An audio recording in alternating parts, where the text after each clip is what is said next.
And I saw smart people around me and say, okay, let's use them. They are at least twice better than what I can do and half of the price, and it's 4 times more effective.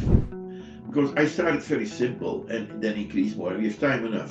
In the beginning, I had microcomputers, and no one. There was only PCs. I was maybe one of the first ones who built multitasking, multi-user solutions. Very simple. Therefore, my first customers were small customers, a small manufacturing company.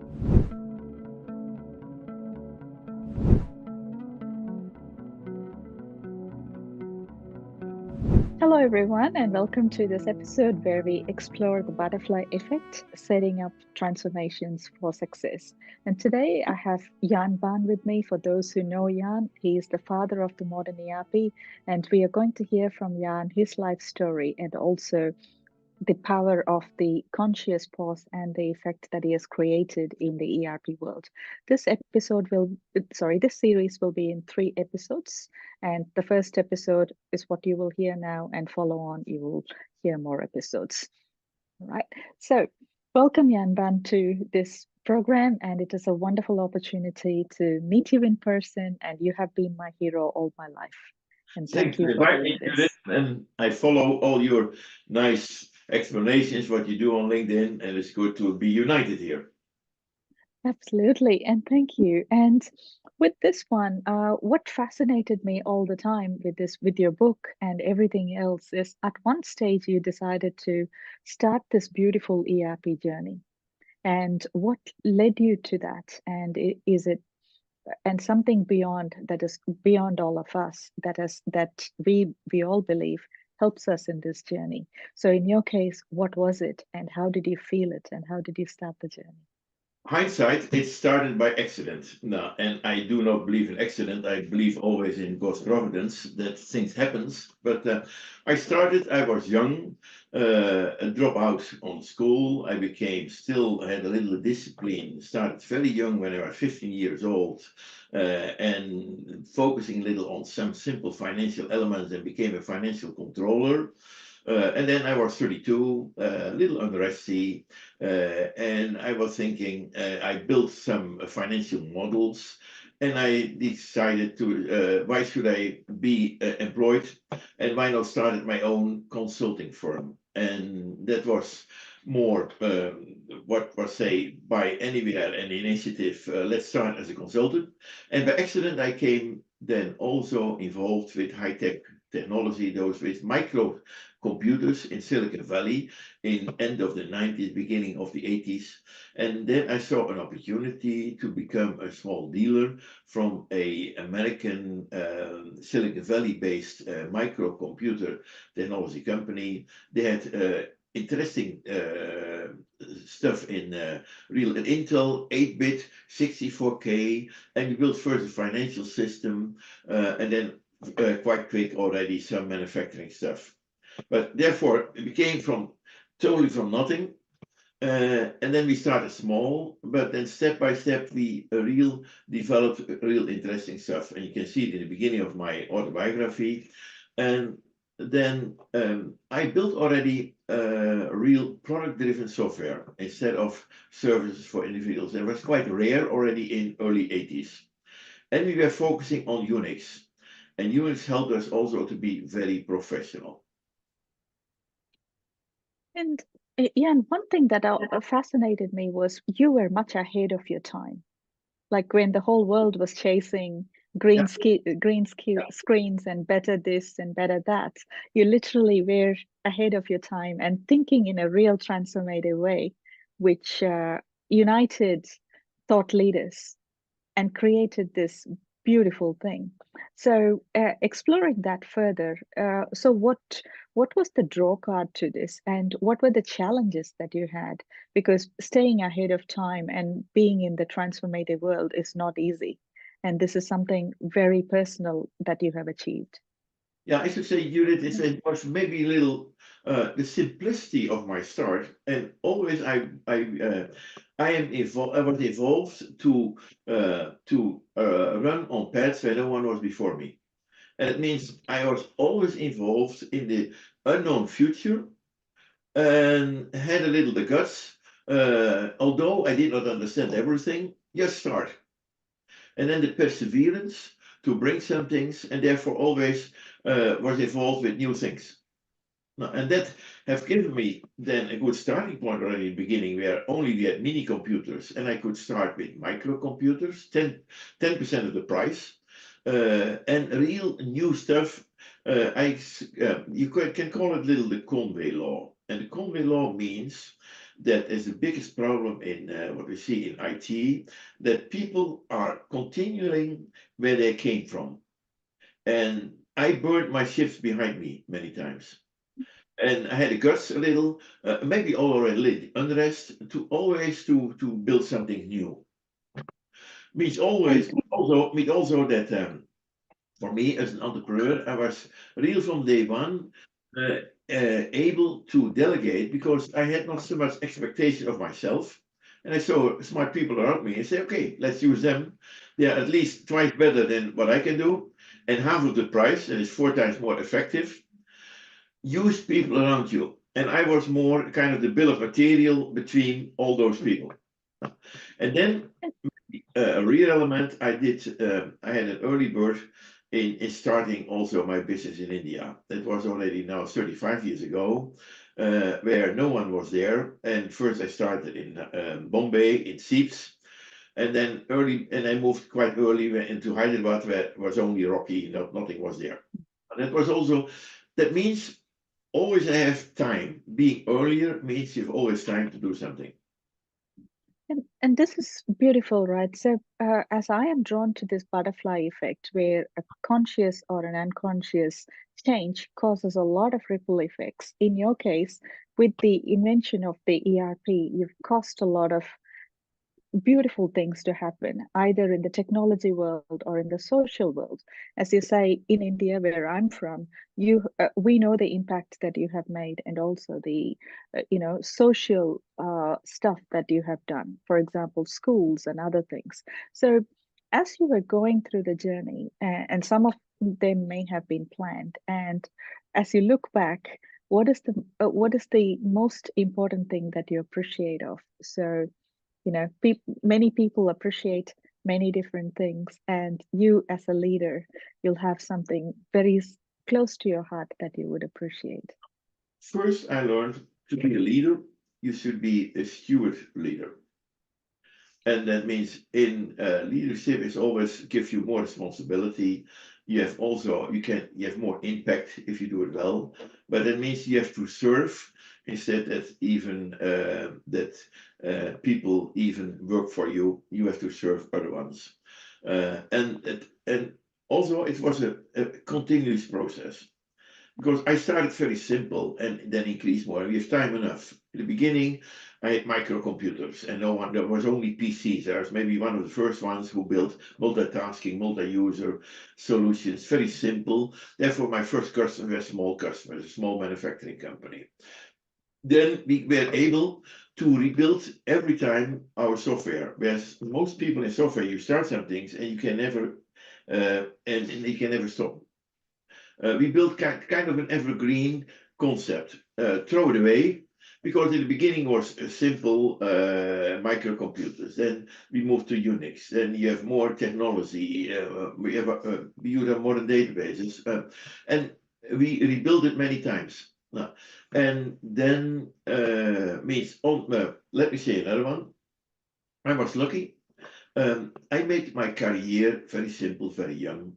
And when my salary increased, then also I could borrow a little more money to buy another house. And that means we moved a few times to a bigger house. And it was always a good investment to do this one. Now, when I started my own company, I moved from in the Netherlands from the west to the center. And then to a certain point, I sold all my assets. And I came to a conclusion, hey, I have a little money. And it allows me to start my own company. And I could start my own company without loans, without borrowing something from others. That means I had freedom to do this one. I could use the benefit of my assets. A risky element is building my own company. And that's an entrepreneur. it's there everything to it. I should say only your own family, but for the rest, you believe everything in it, and you bring everything to this. Now, And that's beautiful. And that's something beautiful, isn't it? So you know you're given the drive, you're given the resources, and with that, look at the change that you've created and the leadership that you've created. So as we look back and go, and it's those small moments of conscious or unconscious decisions that has led us to all these beautiful things in the world. And this for me is beautiful. And as we talk about the butterfly effect and the conscious change that we can make, I believe all of us have that opportunity. And Jan, thank you for leading the way. So this is very, very powerful. And another important element was when it was I was already 50 years in business on my own. I did it later on with my brother together, but it means totally independent. Also, due to my own personal investment, I was not dependent from angels or from even from a bank. But then to a certain point, I could finance. That was maybe also a rare element. I could finance my new investment by selling always my intellectual property to my competitors. And it was maybe a little rare. What I did was dealing with OEM deals. And in the beginning, I was a distributor of Olivetti, later on from Bull, later on from IBM, and they were quite interested in my products. They say, okay, can we not buy your products? I say, of course. And then I sold my products, everything of my company as an OEM deal. And then my people were a little afraid, say, oh, now these big companies have even our intellectual property and they can destroy us. I say, no, the market is so big, let's share it. No. And that means I sold then everything I had to my competitors for maybe a very simple amount of money, but I use this amount to invest it again in R&D. And it means that all the time, a year later, I increase more and they evangelize my technology. No. so they're indirectly helping you in a different way. They are becoming evangelists for you.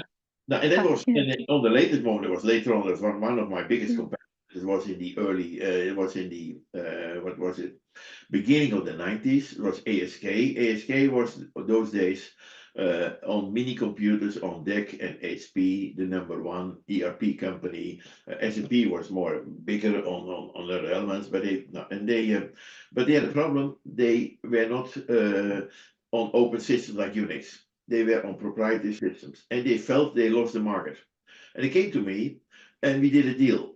And it was amazing for the analysts, for the gardeners, etc. Hey, what's going on? These guys in Silicon Valley, ASK, are acquiring the intellectual property from a small company, Baan, in the Netherlands. Now, and that was also a kind of an element, a butterfly element, that makes a lot of rumor. And from that moment, everyone was interested. Gartner came to me, and then venture capital, Gen Atlantic Partners, came to me in 1993 and said, hey, we are quite interested. Can we invest in your company?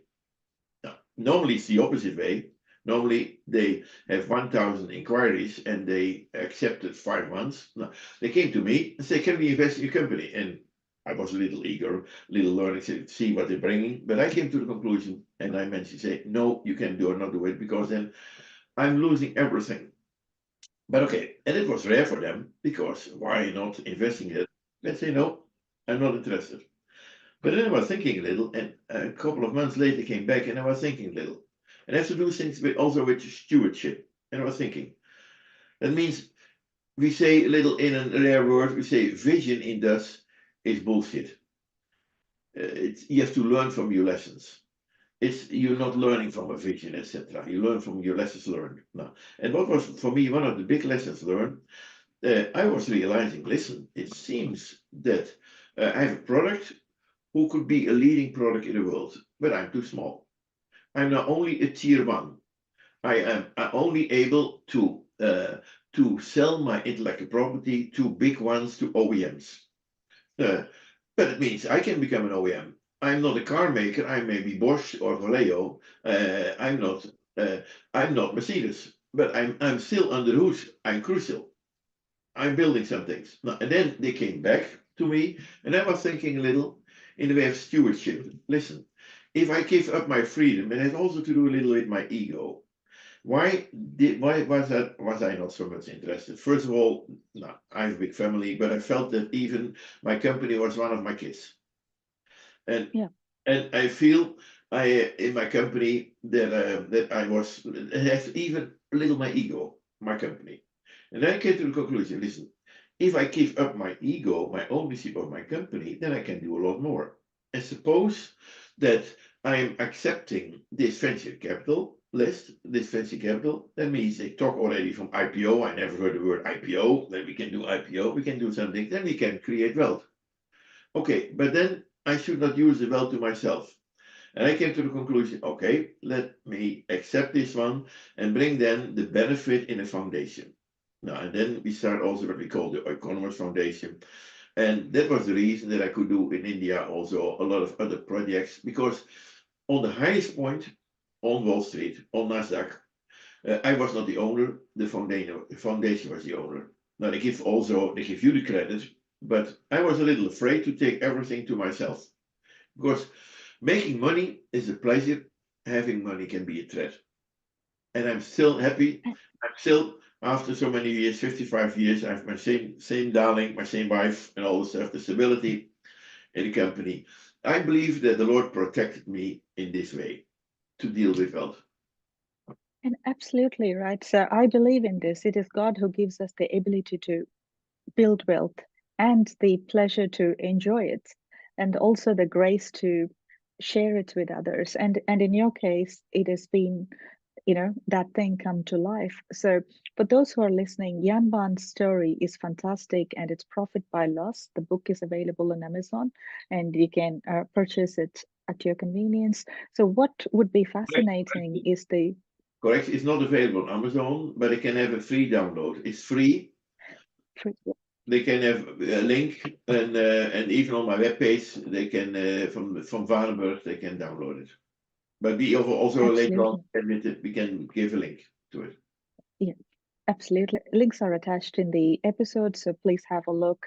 And one thing that'll be fascinating is the amount of charity and the social change that all this beautiful work is able to initiate. So the number of schools and the number of people inspired by this, it is amazing. So something really small can have a major impact in our world, and that's what Jan's life has proven. And for me and many followers of Jan, this is the treasure that we want to live. We want to leave rest of the world with. And we'll see you in the new episode.